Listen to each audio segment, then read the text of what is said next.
Finge que estás enferma y sal de aquí, escribió mi nieta durante la cena. 20 minutos después, «Mamá, ¿estás bien? Pareces desorientada», dijo mi hijo Gustavo, con voz cargada de falsa preocupación, lo suficientemente alta para que las mesas cercanas del restaurante Il Terrazzo pudieran escuchar cada palabra calculada. Patricia, mi nuera, se inclinó hacia adelante tocando mi mano con fingida ternura. «Beatriz, cariño, ¿tomaste tus medicamentos esta mañana? No pareces estar lúcida». Su voz también era deliberadamente alta, proyectada, diseñada para que los comensales elegantes de este restaurante italiano de lujo escucharan y formaran exactamente la impresión que ellos querían plantar. Una anciana confundida, posiblemente senil, siendo cuidada por familiares preocupados. Mi nieta Sofía, de apenas 17 años, estaba tensa al otro lado de la mesa. Sus ojos se movían nerviosamente entre sus padres y yo. Algo estaba claramente mal, pero ella no sabía exactamente qué. Entonces ocurrió. Patricia, cuando pensaba que yo estaba distraída mirando el menú, deslizó rápidamente un guardanapo doblado debajo de mi plato. Le hizo un gesto urgente a Sofía. «Sofía, querida, dale este guardanapo a tu abuela». El suyo se cayó. Sofía, inocente y confiada, tomó el guardanapo y me lo pasó sin sospecha alguna. Lo abrí lentamente y leí las palabras escritas con letra que imitaba perfectamente la caligrafía de mi nieta. «Abuela, finja que está enferma y salga de aquí. Ellos tienen documentos para internarte a la fuerza. Hay una ambulancia esperando. Por favor, confía en mí». Mis ojos se alzaron lentamente del guardanapo. Miré a Sofía, luego a Gustavo, luego a Patricia, y entonces algo que ninguno de ellos esperaba. Sonreí. No una sonrisa de confusión, no una sonrisa de miedo, sino una sonrisa fría, calculada, llena de conocimiento absoluto. ¿Saben qué es lo más gracioso de esta noche?, dije con voz perfectamente clara y controlada. «Yo también tengo una sorpresa para ustedes». Lo que ninguno de ellos sabía en ese momento era que esa viejita confusa que creían estar manipulando había sido jueza federal durante 35 años completos. Había condenado a cientos de criminales. Había detectado fraudes multimillonarios. Había destruido las defensas de abogados brillantes y esquemas de delincuentes profesionales infinitamente más sofisticados que mi propio hijo y su esposa ambiciosa. Y durante las últimas 5 semanas exactas, desde el momento en que descubrí su plan completo grabado accidentalmente en mi teléfono, había estado preparando meticulosamente la trampa legal más perfecta de toda mi carrera. Una trampa que no solo los enviaría a prisión federal por 14 años, sino que destruiría completamente cada aspecto de sus vidas de forma tan absoluta y desproporcional que el castigo excedería infinitamente cualquier ganancia que hubieran podido obtener. Mi nombre es Beatriz Aurora Rivera Santana. Tengo 72 años recién cumplidos. Y esta es la historia absolutamente verdadera de cómo mi propio hijo intentó internarme a la fuerza en una institución psiquiátrica para robar mi patrimonio de $4.800.000, y cómo convertí su codicia en la sentencia más devastadora que jamás pronuncié en mi vida. Pero antes, suscríbete al canal y activa las notificaciones, porque lo que viene nadie se lo espera. Absolutamente nadie. Y déjame en los comentarios desde dónde me ves. Me encanta saber hasta dónde llega esta familia que crece cada día. Nací en 1952 en un barrio obrero de Guadalajara, Jalisco. Mi padre, Manuel Rivera, trabajaba como mecánico en una fábrica textil del centro de la ciudad. Mis primeros recuerdos son del olor a aceite de motor y tela industrial que siempre impregnaba su ropa de trabajo. Mi madre, Aurora Santana, cosía ropa desde nuestra pequeña casa de 2 habitaciones que compartíamos con mis 4 hermanos. Éramos pobres. No había forma de endulzar esa realidad dura. Comíamos frijoles y tortillas la mayoría de los días. La carne era un lujo reservado exclusivamente para los domingos, cuando había algún dinero extra del trabajo de fin de semana que mi padre a veces conseguía. Yo usaba vestidos que mi madre cosía con retazos de tela sobrante que traía de sus trabajos de costura. Nunca tuve muñecas compradas en tienda. Nunca tuve juguetes nuevos. Pero había algo que mi familia valoraba por encima de cualquier posesión material: la educación. Beatriz, me decía mi padre cada noche durante la cena en nuestra mesa desvencijada de madera, sus manos callosas manchadas permanentemente de grasa industrial, nosotros no podemos dejarte dinero ni propiedades, pero podemos dejarte algo infinitamente más valioso: una educación. Con educación, nadie podrá nunca pisotearte. Con educación, podrás defenderte en un mundo que no perdona a los débiles. Mi madre ahorraba cada peso que podía de su trabajo de costura. Guardaba monedas en una lata oxidada de galletas escondida debajo de su cama.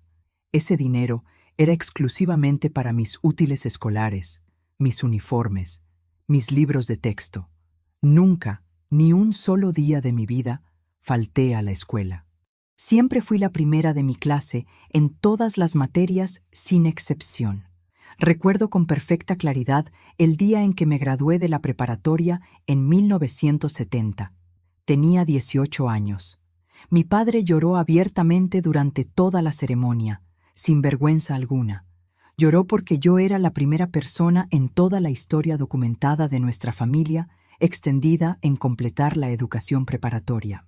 «Ya lograste más que todos nosotros juntos, mija», me dijo ese día, abrazándome con sus brazos fuertes de trabajador manual. «Pero no te detengas, sigue hasta donde puedas llegar». Y eso hice. Trabajé durante 2 años completos para ahorrar dinero. Durante el día vendía zapatos en una tienda del centro. Por las noches, de 7 a 11, limpiaba oficinas en un edificio comercial de 6 pisos. Dormía 5 horas por noche. No me compraba ropa innecesaria. No salía con amigas. Cada peso ganado iba directamente a mi cuenta de ahorro para la universidad. En 1972, con 20 años recién cumplidos, finalmente me inscribí en la Universidad de Guadalajara para estudiar Derecho. Fueron 5 años intensos de estudio constante y trabajo simultáneo. Seguí limpiando oficinas todas las noches para pagar mis gastos. Estudiaba bajo luz de vela cuando no podíamos pagar electricidad en casa. Leía cada libro de texto 3 veces para asegurarme de entender completamente cada concepto legal. Descubrí que tenía un talento natural para el derecho procesal, para detectar inconsistencias en testimonios, para ver patrones ocultos en evidencias que otros estudiantes no percibían. Mis profesores decían que yo tenía mente de jueza. El 15 de julio de 1977, a los 25 años de edad, me gradué como abogada titulada de la Universidad de Guadalajara con mención honorífica. Mi padre, que para entonces tenía 55 años y su cuerpo estaba visiblemente deteriorado por décadas de trabajo manual brutal, lloró nuevamente de orgullo incontrolable. «Ahora eres licenciada, mija», me dijo con voz quebrada de emoción. «Doctora en leyes, nadie podrá nunca humillarte. Eres más grande que cualquier cosa que esta familia haya producido jamás». 2 meses después, en septiembre de 1977, comencé a trabajar como asistente legal en el Tribunal Superior de Justicia de Jalisco. El salario era modesto, apenas 1,200 pesos al mes, pero tenía estabilidad, respeto y oportunidad de crecimiento. Fue ahí, en los pasillos del tribunal, donde conocí a Ricardo Cortés.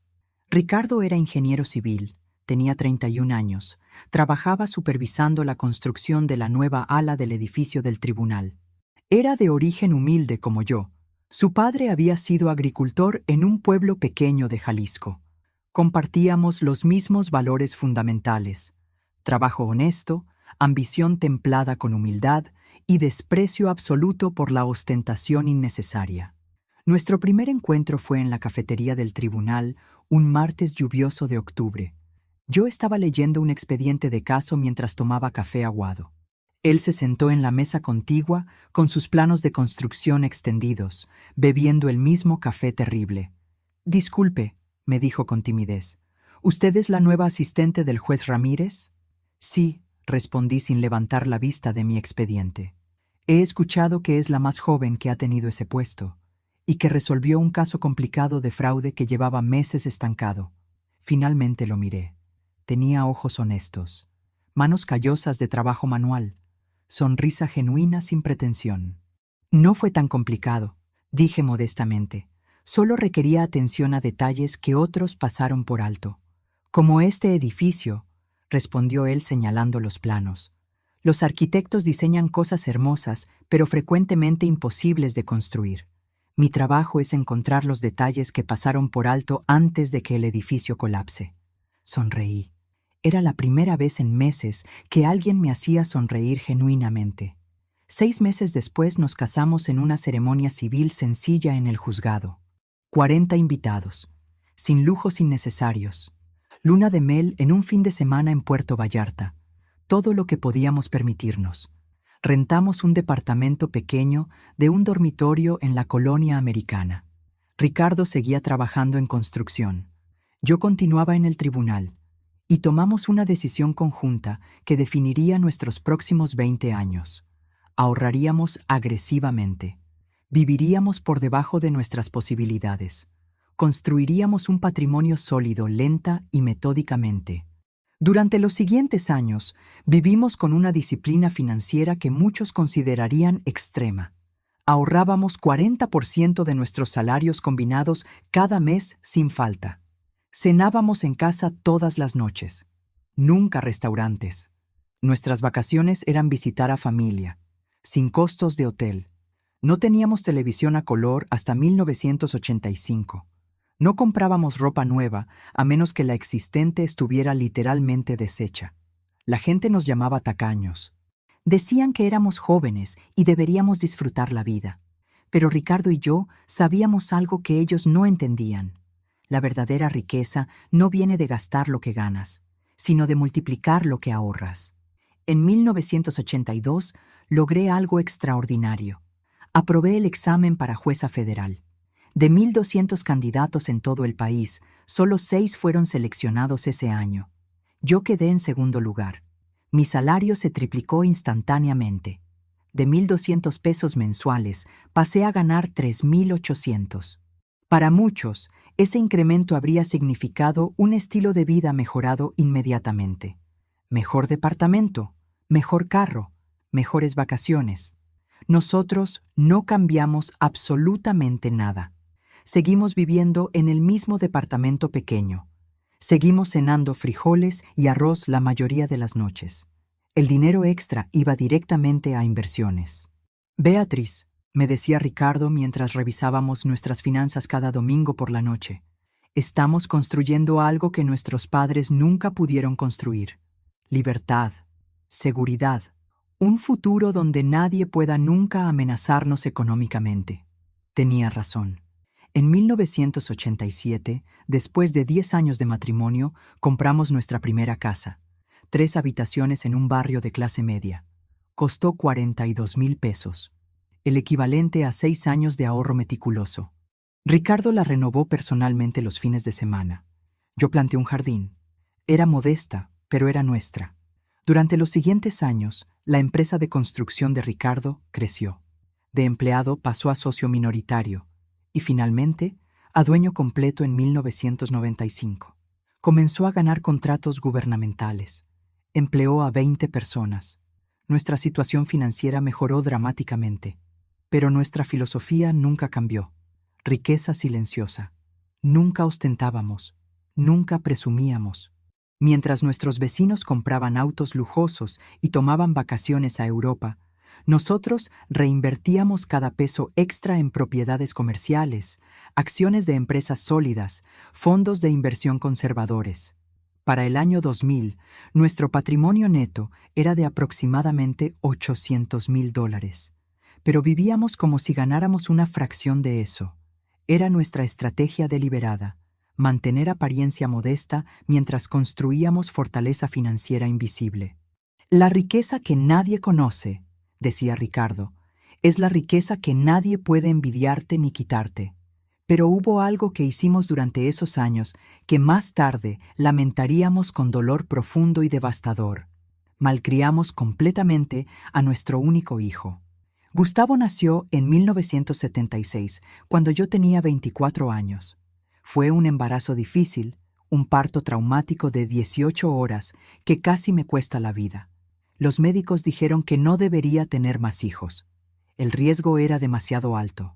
Así que Gustavo se convirtió en nuestro único hijo, nuestro milagro, nuestra alegría completa, y cometimos el error fatal que destruye a tantos hijos. Le dimos todo sin exigir nada a cambio. Ricardo y yo habíamos crecido en pobreza. Habíamos trabajado desde niños. Habíamos sufrido privaciones que marcaron nuestras almas permanentemente. Y en nuestro amor ciego por Gustavo, confundimos darle oportunidades con no establecer límites ni consecuencias. Cuando Gustavo tenía 5 años, le compramos todos los juguetes que señalaba en las tiendas. Cuando tenía 8, le dimos su propio cuarto lleno de cosas que Ricardo y yo nunca habíamos tenido. Cuando tenía 12, le dábamos una mesada de 200 pesos semanales, una cantidad ridículamente alta para un niño en 1988. Ricardo intentó advertirme varias veces. «Beatriz», me dijo una noche de 1994, cuando Gustavo tenía 18 años y acababa de reprobar 3 materias en la preparatoria por no estudiar, «estamos criando a un hijo débil. Necesita trabajar, necesita aprender el valor del esfuerzo, necesita consecuencias reales por sus acciones. Es joven todavía», respondí defendiendo a Gustavo como siempre hacía. «Madurará con el tiempo. Todos cometemos errores a esa edad». «No es la edad», insistió Ricardo con frustración visible. «Es el carácter. Y el carácter se forma ahora, no después. Si no establecemos límites ahora, crearemos un adulto que nunca podrá sostenerse por sí mismo». Pero yo no escuché. No quise escuchar, porque admitir que Ricardo tenía razón significaría admitir que había fallado como madre. Y mi orgullo no me permitía esa admisión. Gustavo entró a la universidad en 1994 para estudiar administración de empresas. Nosotros pagamos todo, colegiatura de la universidad privada más cara de Guadalajara, $850 mensuales. Le rentamos un departamento cerca del campus. Le compramos un carro usado pero confiable. Le dábamos $500 al mes para gastos. Una carrera de 4 años le tomó 7 años completar. Cambió de carrera 2 veces. Reprobó múltiples materias. Asistía a fiestas constantemente, pero raramente a clases. Y nunca, ni un solo día durante esos 7 años, trabajó. ¿Por qué trabajaría?, le escuché decir una vez a un amigo cuando pensaba que yo no estaba escuchando. Mis padres tienen dinero. Sería estúpido de mi parte desperdiciar tiempo trabajando cuando puedo enfocarme en disfrutar mi juventud. Esas palabras deberían haberme alertado. Deberían haberme despertado a la realidad de lo que estábamos creando. Pero me convencí a mí misma de que era solo inmadurez temporal. Que cuando se graduara y enfrentara el mundo real, finalmente maduraría y se convertiría en el hombre responsable que Ricardo y yo esperábamos. Me equivoqué completamente. Después de finalmente graduarse en 2001, a los 25 años, Gustavo decidió que quería ser emprendedor. No quería trabajar para nadie, quería ser su propio jefe, y naturalmente esperaba que nosotros financiáramos sus negocios. Durante los siguientes 15 años, Ricardo y yo financiamos 3 emprendimientos de Gustavo. 3 fracasos que nos costaron $205,000 nunca recuperados. Tienda de electrónicos, 2001, $45,000. Cerró en 11 meses. El mercado estaba malo. Fue su excusa. Importadora de ropa, 2004, $68,000. Cerró en 8 meses. El proveedor me estafó. Agencia de marketing, 2008, $92,000. Cerró en 1 año. La crisis económica. Siempre había excusa externa, nunca responsabilidad personal, y nunca ni un peso fue devuelto. En 2009, Ricardo finalmente explotó. «Basta, Beatriz», gritó una noche después de que Gustavo hubiera llamado pidiendo más dinero para una última oportunidad de negocio. No vamos a financiar más fantasías. Tiene 33 años y nunca se ha sostenido un mes completo por sí mismo. Hemos creado un parásito adulto que nunca madurará mientras sigamos siendo su banco personal. Esa pelea fue terrible. Duró horas, pero al final concordé con Ricardo. No más dinero para negocios de Gustavo. Si quería dinero, tendría que conseguir un trabajo real como todos los demás. Cuando le comunicamos esa decisión a Gustavo, su reacción fue reveladora. ¿Son serios?, dijo con incredulidad genuina. ¿Me van a abandonar así? ¿Después de todo lo que he hecho por ustedes? ¿Todo lo que has hecho por nosotros?, repetí con sorpresa. Gustavo, nosotros te hemos dado todo: educación, dinero, oportunidades. ¿Qué exactamente has hecho tú por nosotros? «¡Soy su hijo!», gritó con indignación real, como si eso fuera respuesta suficiente. «Ustedes tienen la obligación de apoyarme. Tienen dinero y se niegan a ayudarme. Son egoístas». Fue la primera vez que vi algo verdaderamente feo en mi hijo.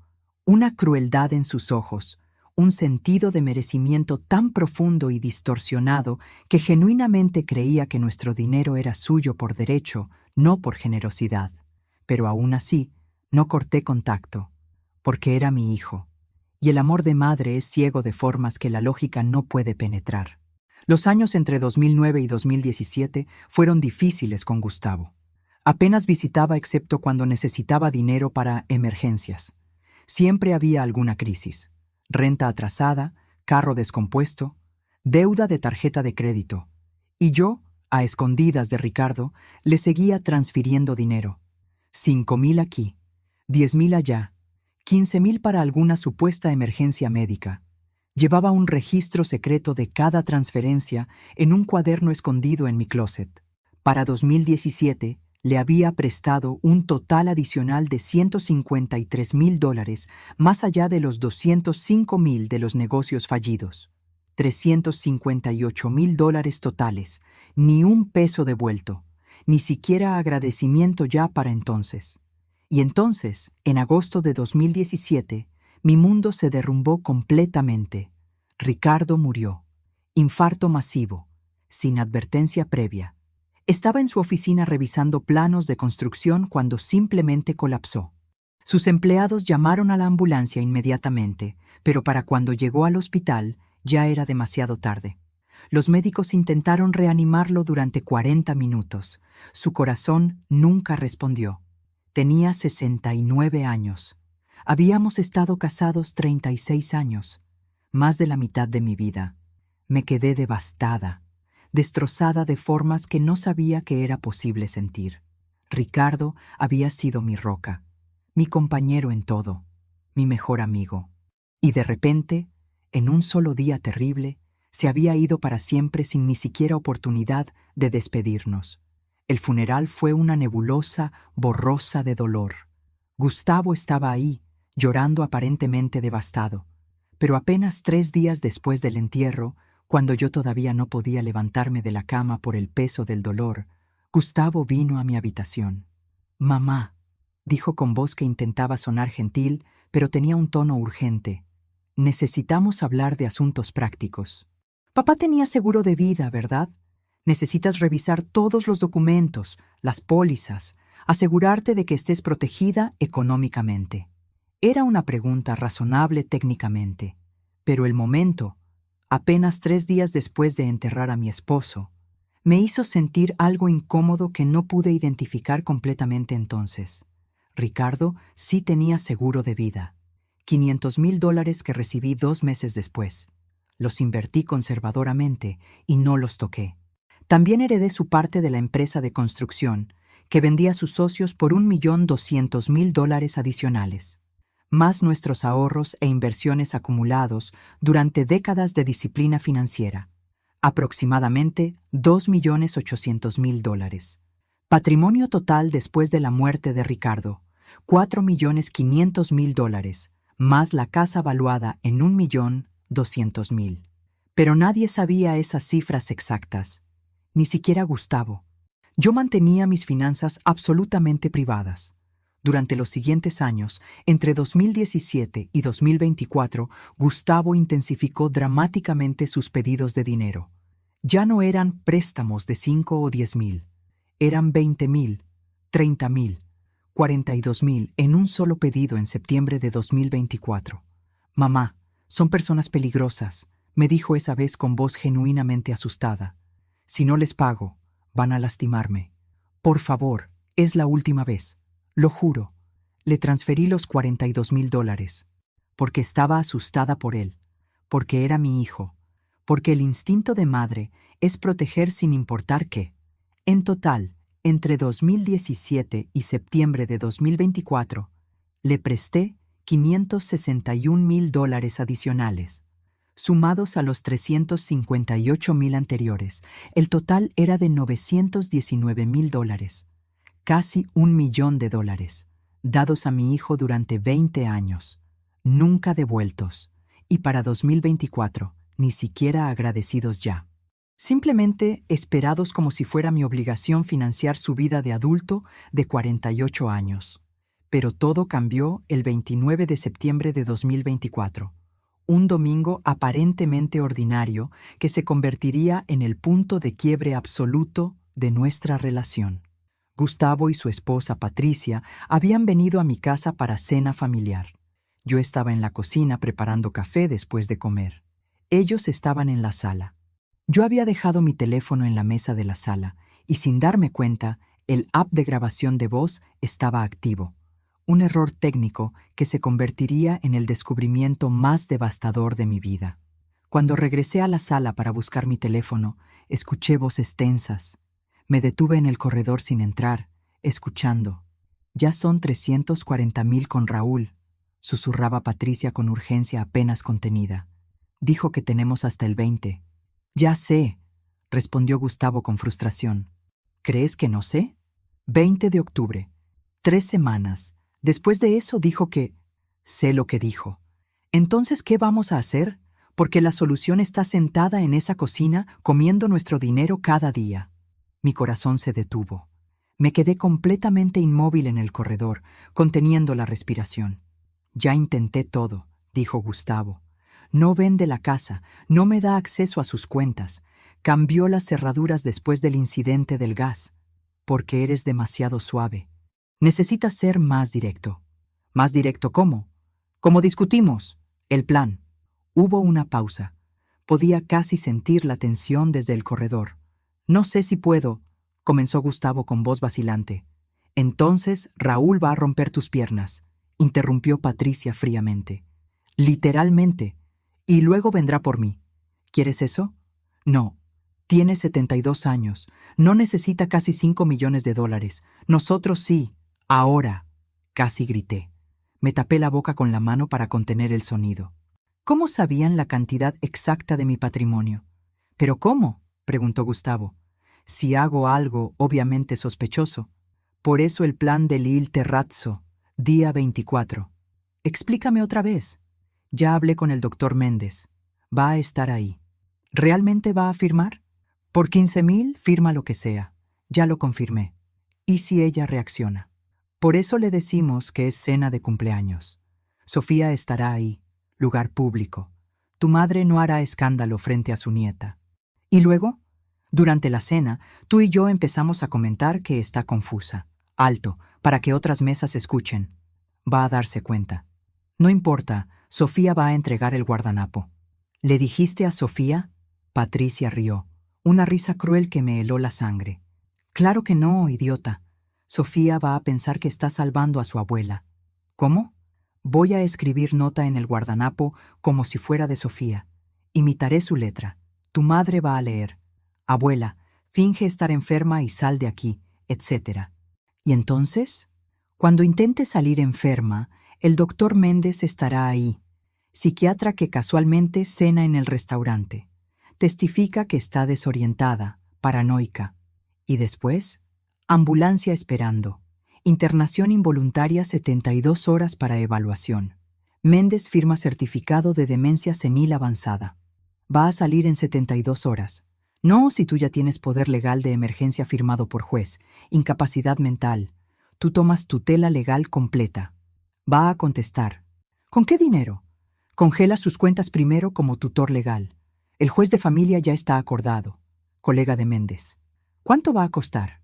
Méndez 15,000. Juez 25,000. Abogado 10,000. Total 50,000. No tenemos 50,000. Los sacamos de su cuenta inmediatamente después del poder legal. Primer uso de la tutela. Gustavo respiró pesadamente. ¿Y después? Ella queda institucionalizada. Vendemos la casa.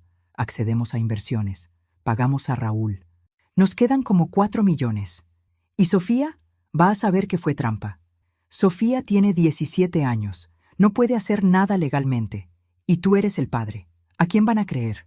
Hubo una pausa larga. Luego Gustavo habló con voz resignada. Día 24. Il Terrazzo. 8 de la noche. Día 24. Todo está listo. Dios. Dios no paga deudas con agiotistas. Nosotros sí. Me quedé paralizada en el corredor, mano temblando contra mi boca para no gritar, corazón latiendo tan fuerte que pensé que me escucharían, náusea subiendo por mi garganta, mi propio hijo, la vida que había crecido dentro de mí, el bebé que había amamantado, el niño al que había dado todo. Estaba planeando encerrarme en una institución psiquiátrica mediante fraude médico y corrupción judicial, robar mi patrimonio completo, destruir mi vida, todo por dinero. Revisé mi teléfono con manos temblorosas. La grabación de voz había capturado todo. 15 minutos completos de conversación incriminatoria. Respiré profundamente. Contrólate, Beatriz. Eres jueza. Has manejado criminales peores que estos amateurs. Entré a la sala con una sonrisa perfectamente calmada en mi rostro.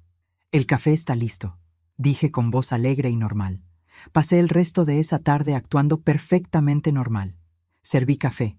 Conversé sobre trivialidades. Me reí en los momentos apropiados. Y cuando finalmente se fueron, me senté en la oscuridad de mi sala vacía. Escuché la grabación 3 veces, verificando cada detalle, confirmando cada palabra. Luego hice copias de seguridad en 3 ubicaciones diferentes: nube, email, memoria USB. Y entonces, sentada sola en la casa que había compartido con Ricardo durante 30 años, tomé la decisión más difícil de toda mi vida. No iba a huir, no iba a confrontarlos directamente, no iba simplemente a llamar a la policía. Iba a hacer lo que había hecho durante 35 años como jueza federal: reunir evidencia irrefutable, construir un caso perfecto y destruir completamente a los culpables dentro del marco legal más devastador posible. Iba al restaurante Il Terrazzo el día 24, pero no como víctima, como fiscal, jueza y ejecutora de sentencia, todo en uno. La mañana del 30 de septiembre, lunes, a las 9 de la mañana exactamente, llegué a la oficina de Verus Investigaciones, en el centro de Guadalajara. El investigador principal, Miguel Sánchez, era ex policía federal con 20 años de experiencia en casos complejos de fraude. Nos conocíamos de varios casos en los que yo había sido jueza y él testigo experto. «Beatriz», dijo con sorpresa al verme en su oficina. «¿Qué te trae por aquí?» Coloqué mi teléfono en su escritorio y reproduje la grabación del 29 de septiembre. Su expresión cambió dramáticamente mientras escuchaba. De sorpresa a shock a indignación absoluta. «Dios mío», dijo cuando terminó la grabación. «Esto es tu propio hijo». «Sí», dije con voz controlada. «Mi propio hijo, y necesito tu ayuda. Esto es intento de fraude, falsificación de documentos médicos, corrupción judicial, cárcel privado». «Lo sé», interrumpí. «Soy jueza. Conozco cada cargo aplicable. Por eso necesito que la evidencia sea absolutamente perfecta, irrefutable, tan sólida que ningún abogado defensor pueda crear ni la más mínima duda razonable». Miguel se inclinó hacia adelante. «¿Qué necesitas exactamente?» «Todo. Quiero saber todo sobre Gustavo y Patricia, su situación financiera real, dónde están las deudas, quién es ese tal Raúl, cómo supieron la cantidad exacta de mi patrimonio, quién es el doctor Méndez y cómo lo contactaron, quién es el juez corrupto, cada detalle, cada conexión, cada comunicación entre ellos. ¿Cuánto tiempo tengo? 3 semanas. El golpe es el 24 de octubre. Presupuesto ilimitado. Gasta lo que sea necesario. Quiero un caso tan perfecto que la sentencia sea inevitable y máxima. Miguel asintió lentamente. Lo harás tú misma, ¿verdad? No vas a simplemente reportarlo y dejar que la fiscalía lo maneje. Voy a estar en ese restaurante, dije firmemente. Voy a dejarlos ejecutar su plan hasta el punto exacto donde los crímenes estén consumados, pero antes de que puedan dañarme realmente. Y luego voy a destruirlos. Es arriesgado. Soy jueza federal retirada. He destruido redes criminales completas. Mi hijo y su esposa son amateurs jugando a un juego que no entienden. El riesgo es de ellos, no mío. Miguel extendió su mano. 3 semanas. Tendrás todo. Y cumplió. Durante las siguientes 3 semanas, Miguel y su equipo realizaron la investigación más exhaustiva que había visto en mi carrera. Vigilancia 24 horas. Rastreo de comunicaciones con autorización judicial que obtuve a través de contactos en la fiscalía. Investigación financiera profunda de cada cuenta, cada tarjeta de crédito, cada deuda. El 20 de octubre, 4 días antes del golpe planeado, Miguel me entregó un dossier de 347 páginas. Me senté en mi oficina en casa y lo leí completo. Cada página, cada detalle, y con cada página mi corazón se rompía un poco más. Situación financiera de Gustavo y Patricia. Cuenta bancaria conjunta, negativa en $2,847. Deudas de tarjetas de crédito, $127,000 totales. Renta atrasada, 4 meses, $8,800 adeudados. Pagos de carro atrasados, 3 meses, $2,100.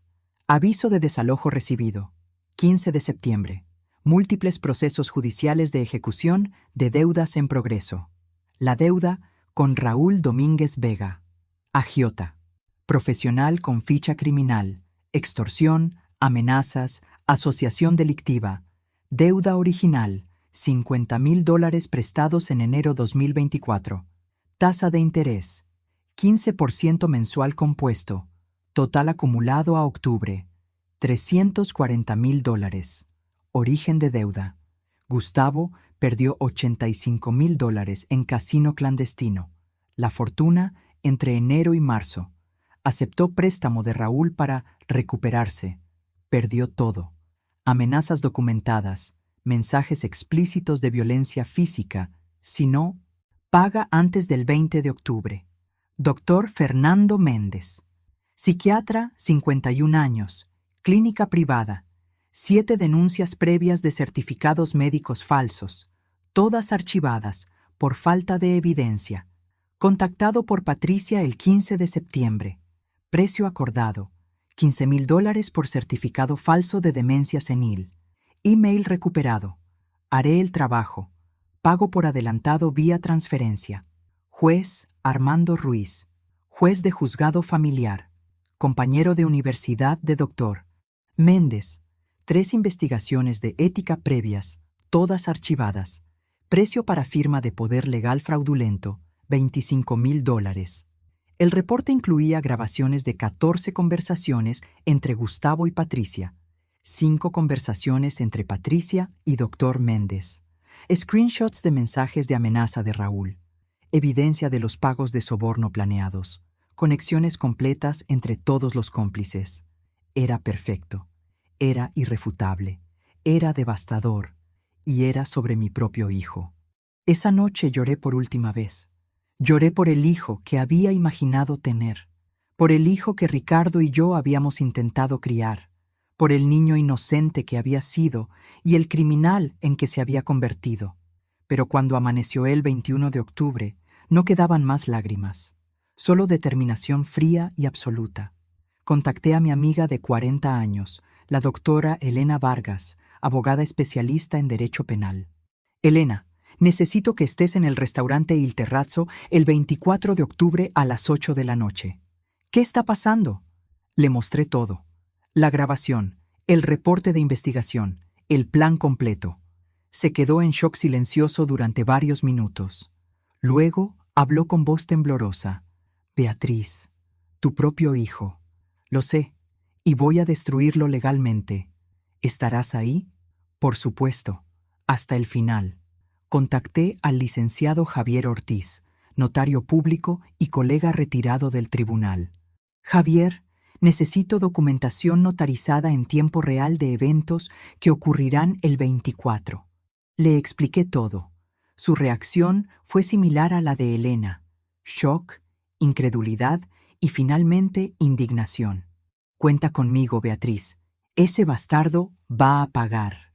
Contacté a la promotora Diana Rojas del Ministerio Público, con quien había trabajado en docenas de casos complejos durante mi carrera. Le mostré toda la evidencia. Ella revisó todo meticulosamente. Esto es sólido, dijo finalmente. Múltiples delitos graves. Con esta evidencia estamos hablando de 10 a 15 años mínimo para cada uno. Necesito agentes infiltrados en el restaurante, dije, esperando mi señal. Lo tendrás. 4 agentes en ropa civil, órdenes de arresto ya preparadas. Modifiqué mi testamento ese mismo día. Nueva cláusula. En caso de muerte sospechosa o incapacitación forzada, la totalidad de mi patrimonio será donado a instituciones de caridad para protección de adultos mayores contra abuso familiar. Si lograban encerrarme, no ganarían ni un peso. Congelé todas las transferencias bancarias mayores a $10,000, requiriendo presencia física, contraseña y verificación biométrica. Notifiqué a mi banco. Cualquier poder legal a mi nombre debe ser verificado personalmente conmigo en presencia de 2 testigos independientes y videograbación. Compré 3 dispositivos de grabación: reloj inteligente con transmisión en vivo, caneta espía con cámara HD, broche con micrófono direccional, todo transmitiendo simultáneamente a 3 ubicaciones remotas. El 23 de octubre, la noche antes del golpe, llamé a mi nieta Sofía. «Abuela», dijo con alegría, «estoy emocionada por la cena de mañana. Papá dice que es para celebrar tu cumpleaños». Mi cumpleaños había sido en agosto, pero ella no cuestionaba la fecha. «Sofía, mi amor, algo va a pasar mañana en la noche. Algo difícil. Necesito que confíes en mí completamente». «Me estás asustando. No escribas ninguna nota para mí durante la cena. ¿Entiendes? Si ves una nota que parezca tu letra, no fuiste tú quien la escribió. Recuerda eso». «¿Nota? ¿Qué nota? Abuela, ¿qué está pasando?» «Mañana lo entenderás todo. Solo necesito que recuerdes, yo sé exactamente lo que está pasando. Confía en mí». Pasé la noche del 23 sin dormir. Revisé cada detalle del plan 50 veces. Verifiqué cada dispositivo. Confirmé con cada persona involucrada. A las 6 de la mañana del 24 de octubre me paré frente al espejo de mi habitación. Durante 72 años había sido hija obediente, esposa devota, madre sacrificada. Había dado todo a mi familia. Había puesto sus necesidades sobre las mías constantemente. Pero hoy, por primera vez en décadas, no iba como madre, iba como jueza. Y las juezas no perdonan crímenes por lazos familiares. Las juezas no tienen piedad con quien planea destruir inocentes. Las juezas pronuncian sentencias basadas en ley y justicia, no en emociones. A las 7 de la noche me vestí cuidadosamente. Traje azul oscuro, reloj espía en la muñeca izquierda, broche con micrófono en el cuello, caneta cámara en el bolsillo del saco, teléfono con grabación activa. A las 7:30 llamé a cada miembro de mi equipo para confirmación final. Elena, en posición. Mesa reservada a 3 metros de la tuya. Javier, listo. Equipo de notarización preparado.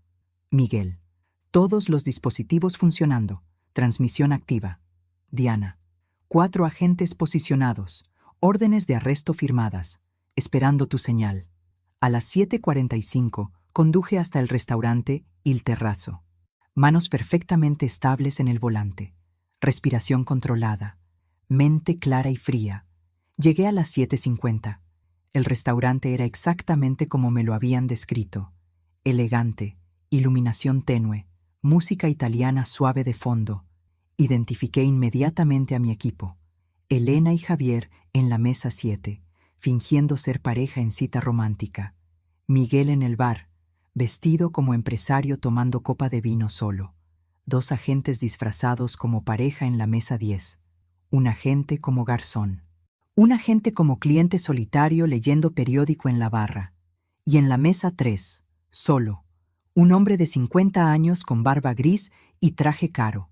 Doctor Fernando Méndez, el psiquiatra corrupto, esperando su momento para testificar mi supuesta demencia. A las 8 en punto exactas, Gustavo, Patricia y Sofía llegaron. Gustavo estaba nervioso, sudando visiblemente a pesar del aire acondicionado fresco, evitando contacto visual directo conmigo. Patricia estaba confiada, sonrisa perfectamente falsa, ojos calculadores moviéndose constantemente, evaluando, planeando.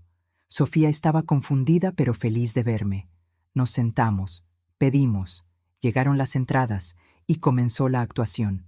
«Beatriz», dijo Patricia con voz alta, proyectada para las mesas cercanas. «¿Cómo te sientes hoy? Pareces un poco distraída». «Estoy perfectamente bien, querida», respondí con voz suave y normal.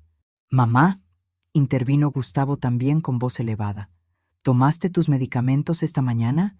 Es importante que no olvides». «Tomé mis vitaminas, sí». «No vitaminas, mamá, tus medicamentos para la presión. ¿Y los otros? ¿Otros medicamentos?», pregunté con genuina confusión. No tomaba medicamentos más allá de vitaminas y ocasional aspirina. «Sí, mamá», insistió Gustavo. «Los que el doctor te recetó para, ya sabes, la memoria». Era una mentira completa. Nunca había tenido problemas de memoria.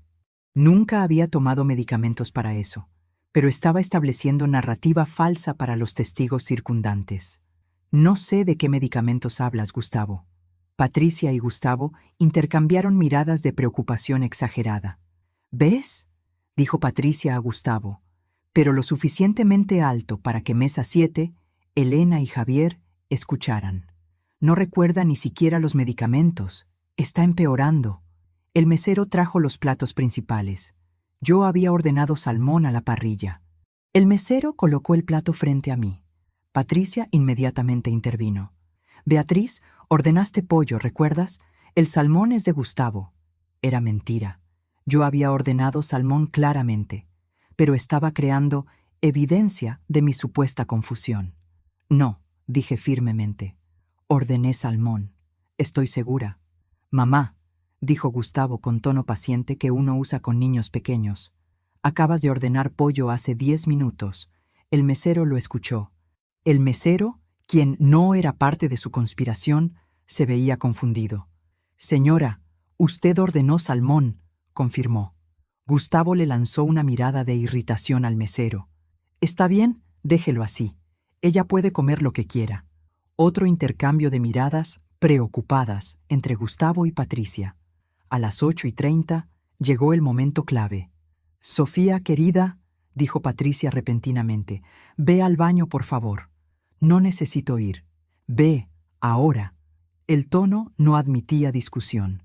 Sofía se levantó, confundida, y caminó hacia los baños. En el momento que Sofía se alejó de la mesa, Patricia sacó rápidamente una pequeña libreta de su bolsa. Escribió algo aceleradamente, imitando letra de Sofía. Obviamente había practicado. La doblé el papel y lo colocó debajo de mi plato mientras fingía ajustar la servilleta. Sofía regresó. Patricia le hizo señal. «Sofía, dale esta servilleta a tu abuela». La suya se cayó. Sofía, sin sospechar nada, tomó el guardanapo y me lo pasó. «Gracias, mi amor», dije suavemente. Desdoblé el guardanapo lentamente. Leí las palabras escritas. «Abuela, finge que estás enferma y sal de aquí. Tienen documentos para internarte a la fuerza.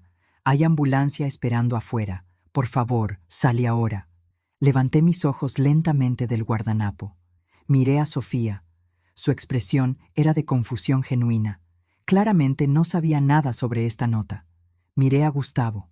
Estaba tenso, expectante. Miré a Patricia. Tenía expresión de falsa preocupación, pero sus ojos brillaban con anticipación. Y entonces hice algo que ninguno esperaba. Sonreí, no una sonrisa de miedo, no una sonrisa de confusión, sino una sonrisa fría, llena de conocimiento absoluto. ¿Saben qué es lo más gracioso de esta noche?, dije con voz perfectamente clara y controlada. Gustavo parpadeó. «¿Mamá? Yo también tengo una sorpresa para ustedes». Coloqué el guardanapo en el centro de la mesa, alisándolo cuidadosamente para que las palabras fueran visibles. «Esta nota», dije señalándola, «no fue escrita por Sofía. Fue escrita por ti, Patricia, hace aproximadamente 3 minutos, mientras Sofía estaba en el baño, imitando su letra». El color drenó del rostro de Patricia. «¿De qué estás?», comenzó Gustavo. «Sofía», dije volviéndome hacia mi nieta, «¿tú escribiste esta nota?». Sofía miró la nota con ojos confundidos. «No, abuela. Nunca había visto esa nota». «Exactamente», confirmé. Luego miré directamente a Gustavo y Patricia, porque todo esto es parte de un plan que descubrí hace exactamente 25 días. El silencio en nuestra mesa se volvió denso, pesado.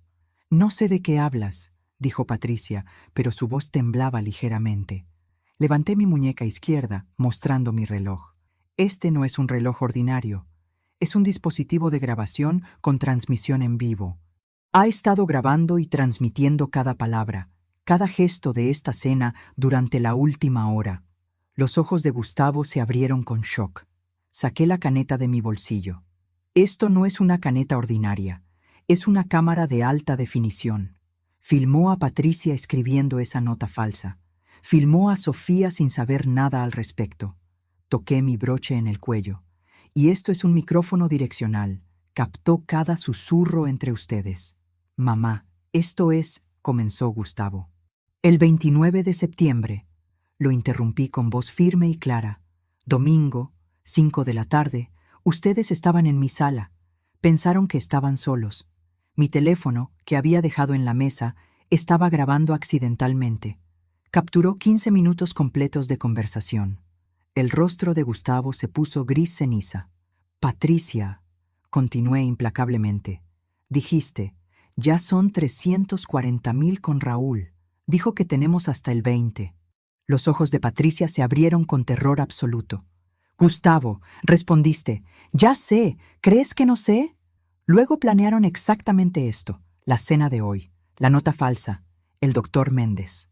Me volví hacia la mesa 3, donde el doctor Méndez estaba sentado solo, ahora completamente pálido. «Doctor Fernando Méndez, psiquiatra, contratado por ustedes por $15,000 para firmar un certificado falso de demencia senil, para testificar que estoy desorientada y paranoica, para facilitar mi internación involuntaria». El restaurante entero estaba ahora en silencio, todos los comensales observando nuestro drama. Me volví hacia la mesa 7. «Doctora Elena Vargas, ¿podría levantarse, por favor?». Elena se puso de pie, mostrando su identificación profesional. «Abogada penalista, testigo de todo lo ocurrido esta noche. Licenciado Javier Ortiz». Javier se levantó. «Notario público, documentando oficialmente cada evento con validez legal. Miguel Sánchez». Miguel se levantó desde el bar. «Investigador privado. Durante las últimas 3 semanas, investigó exhaustivamente su situación financiera, sus deudas, sus contactos con criminales, su plan completo». Gustavo intentó levantarse. Esto es, siéntate», ordené con voz de jueza. El tono de autoridad absoluta lo congeló. «Durante 25 días», continué, «desde el momento que descubrí su plan, he estado preparando meticulosamente este momento. No vine aquí como víctima. Vine como fiscal, jueza y testigo». Saqué mi teléfono y reproduje la grabación del 29 de septiembre. La voz de Patricia llenó el área cercana. «La solución está sentada en esa cocina, comiendo nuestro dinero cada día». Las caras de varios comensales mostraron shock y disgusto. $340,000, dije claramente. «Es lo que deben a Raúl Domínguez Vega, agiota y extorsionador profesional». Deuda originada porque Gustavo perdió $85,000 en un casino clandestino llamado La Fortuna entre enero y marzo de este año. Aceptó préstamo de Raúl para intentar recuperarse. Perdió todo. La deuda creció con interés de 15% mensual. Gustavo estaba temblando ahora. Su plan, continué implacablemente, era internarme mediante fraude médico, obtener tutela legal mediante juez corrupto, congelar mis cuentas, vender mi casa, acceder a mis inversiones. Total esperado, $4,800,000, de los cuales pagarían sus deudas y quedarían con aproximadamente 4 millones. Pero cometieron errores fatales. Primero, nunca revisaron si mi teléfono estaba grabando el 29 de septiembre. Segundo, subestimaron completamente a una mujer que fue jueza federal durante 35 años. Me volví hacia el bar, donde la promotora Diana Rojas se puso de pie, mostrando su identificación oficial. Promotora del Ministerio Público. ¿Podemos proceder? Asentí. Diana hizo señal. Los 4 agentes diseminados por el restaurante se levantaron simultáneamente, mostrando placas. Gustavo Rivera, dijo Diana con voz oficial y clara. Patricia Medina Rivera, Dr. Fernando Méndez, quedan arrestados por los delitos de conspiración para cometer fraude, falsificación de documento médico, intento de cárcel privado, corrupción de funcionario público y abuso contra adulto mayor. Los agentes se acercaron con esposas. «¡Mamá!», gritó Gustavo con desesperación absoluta. «¡Por favor, soy tu hijo!». Esas palabras me golpearon como puño físico. Por un momento, un solo momento, sentí vacilación. Era mi hijo, mi único hijo, la vida que había crecido dentro de mí. Pero luego recordé sus palabras del 29 de septiembre. La solución está sentada en esa cocina, comiendo nuestro dinero cada día. Recordé el plan completo: encerrarme, drogarme, robarme, destruirme. Y mi resolución se endureció de nuevo. «Eras mi hijo», dije con voz que se quebró ligeramente, pero se mantuvo firme. «Eras mi hijo cuando te cargué durante 9 meses, cuando te amamanté, cuando te di educación, oportunidades, $919,000 durante 20 años. Pero dejaste de ser mi hijo el momento en que decidiste tratarme no como madre, sino como obstáculo financiero que debía ser eliminado». «Raúl va a matarme», gritó Gustavo, mientras los agentes le colocaban las esposas. «Raúl Domínguez Vega», respondí fríamente. «Fue arrestado esta mañana a las 8 en operación conjunta del Ministerio Público. Enfrenta cargos de agiotaje, extorsión y asociación delictiva. No va a molestar a nadie durante los próximos 20 años». La expresión de Gustavo fue de shock absoluto, seguido de comprensión horrorizada. Todo había sido coordinado. Todo había sido planeado. No había salida. Patricia, siendo esposada, gritó con veneno puro: «¡Eres una vieja manipuladora! ¡Esto es trampa!». Miré directamente a sus ojos. «¿Trampa? Ustedes planearon encerrarme, robarme, destruirme. Yo planeé defenderme legalmente. ¿Cuál de nosotros es el manipulador?». Me volví hacia el restaurante lleno de comensales observando. Pido disculpas a todos por la perturbación de su cena. Los gastos de todos esta noche corren por mi cuenta como compensación. Hubo murmullos de apreciación y algunos aplausos incluso. Los agentes comenzaron a sacar a Gustavo, Patricia y Dr. Méndez del restaurante. «¡Mamá!», gritó Gustavo una última vez. «¡Por favor, te lo suplico!».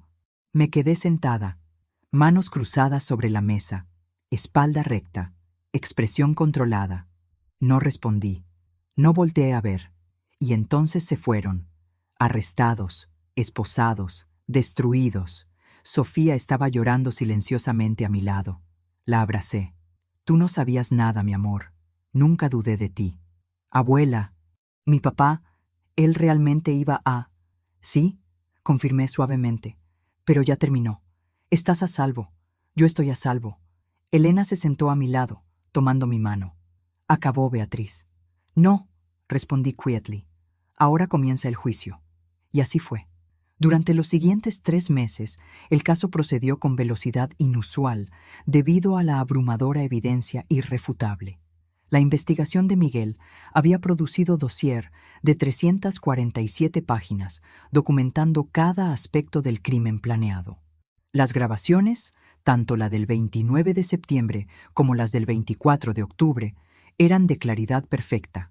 Los testimonios de Elena, Javier, Miguel, los agentes y múltiples comensales del restaurante eran consistentes y devastadores.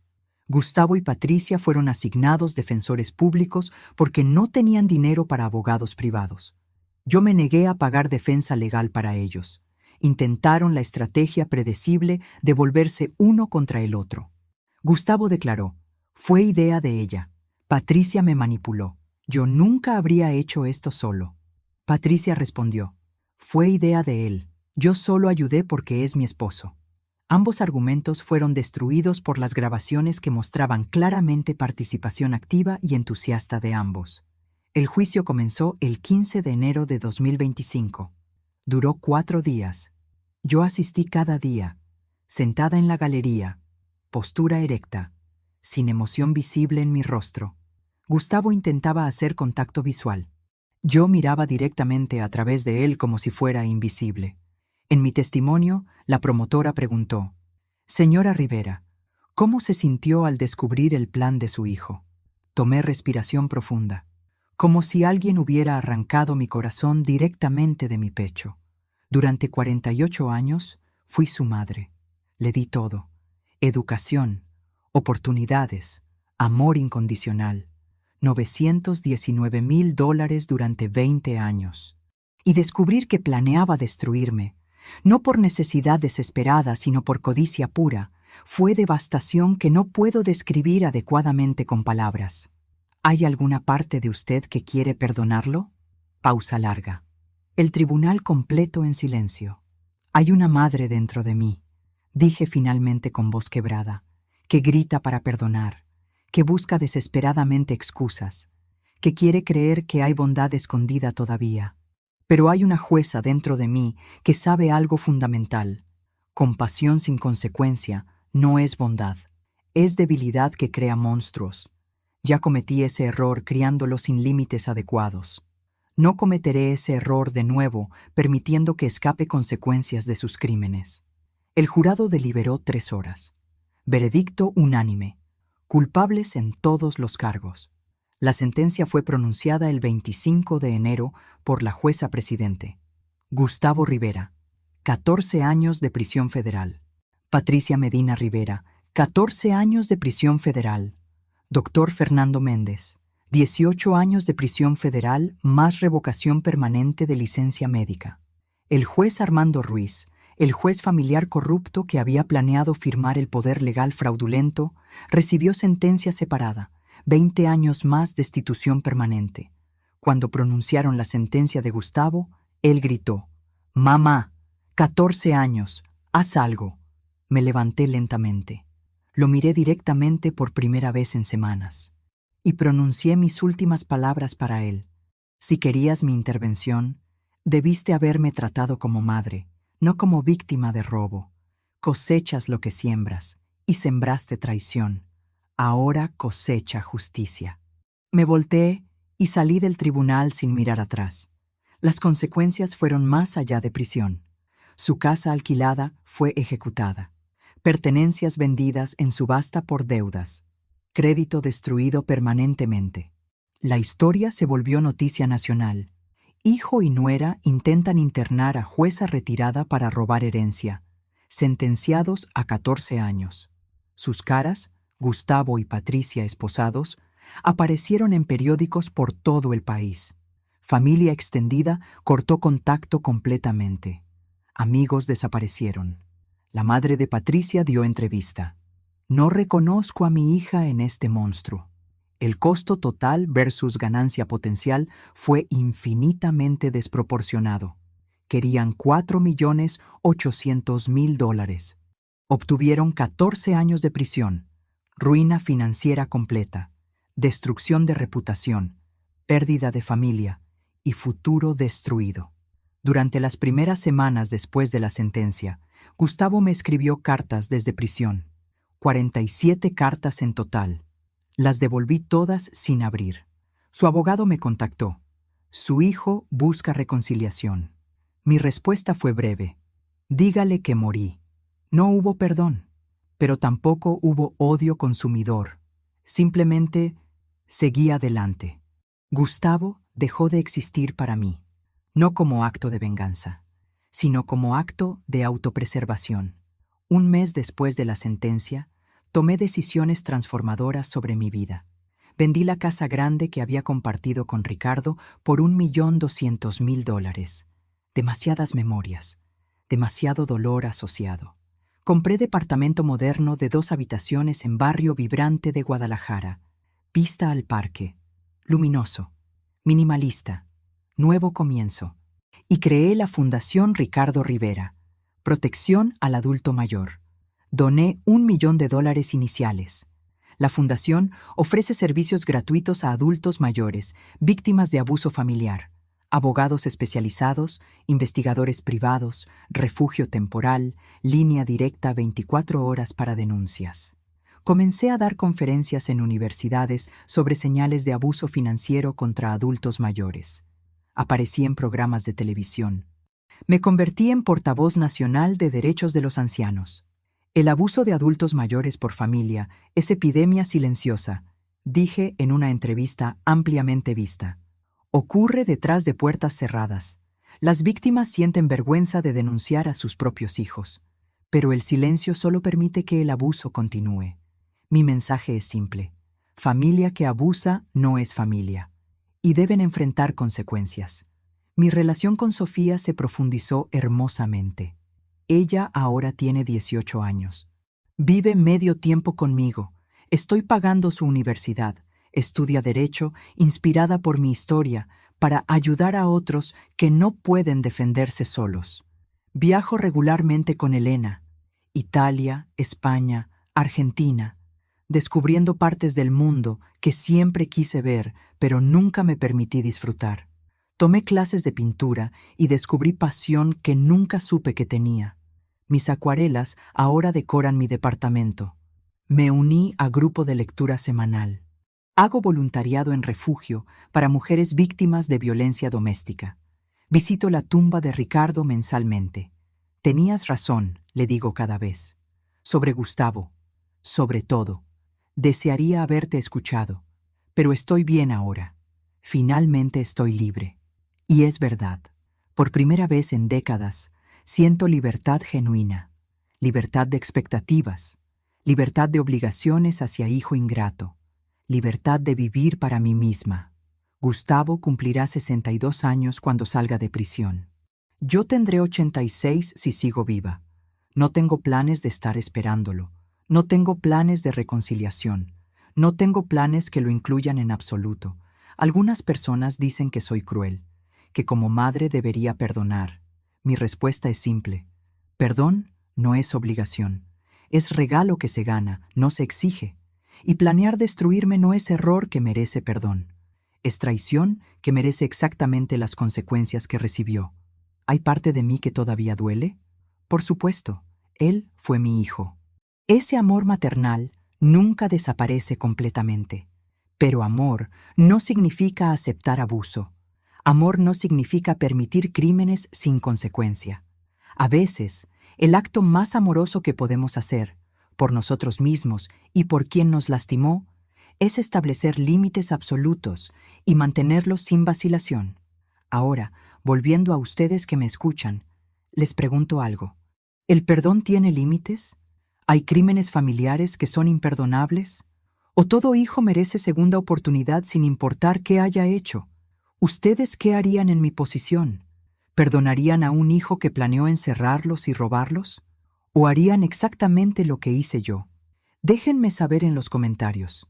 Quiero conocer sus opiniones, porque esta no es pregunta fácil con respuesta correcta obvia. Y si conocen a algún adulto mayor en su familia o comunidad, por favor, presten atención. Pregunten cómo están, no solo financieramente, emocionalmente. Asegúrense de que no estén siendo manipulados o abusados por familia en quien confían. Las señales de abuso financiero familiar son claras si saben qué buscar. Familia que pregunta sobre dinero más que sobre salud. Presión para vender propiedades o transferir activos. Comentarios frecuentes sobre herencia o muerte. Intentos de acceso a cuentas bancarias. Préstamos que nunca se devuelven. Aislamiento social progresivo. Desvalorización constante. Si ven estas señales, intervengan. Hablen con la persona. Ofrezcan ayuda. Conéctenlos con recursos legales. Porque la víctima de este tipo de abuso frecuentemente no puede defenderse sola. Por vergüenza, por amor ciego, por miedo a destruir la familia. Yo tuve ventaja. Conocimiento legal, recursos financieros, red de contactos profesionales. La mayoría de adultos mayores no tienen esas ventajas. Por eso creé mi fundación, para darles las herramientas que yo tuve. Mi mensaje final para ustedes es este. La vejez no es debilidad, es sabiduría acumulada durante décadas de vida. Es experiencia que los jóvenes aún no han ganado. Es fortaleza templada por años de desafíos superados. Subestimar a una mujer de 72 años, que fue jueza federal durante 35 años, fue el mayor error de la vida de mi hijo, porque él jugó ajedrez contra una gran maestra, y el ajedrez contra gran maestra siempre, absolutamente siempre, termina de una sola forma. Jaque mate. Mi nombre es Beatriz Aurora Rivera Santana. Tengo 72 años. Y esta fue la historia de cómo mi propio hijo intentó enterrarme viva legalmente, pero olvidó algo fundamental. Las juezas no son enterradas. Las juezas pronuncian sentencias. Y la sentencia de Gustavo fue inevitable desde el momento exacto en que subestimó a la mujer que le dio la vida. Hasta la próxima historia. Y por favor, protejan a sus adultos mayores, incluso si el peligro viene de dentro de la casa, especialmente si viene de dentro de la casa.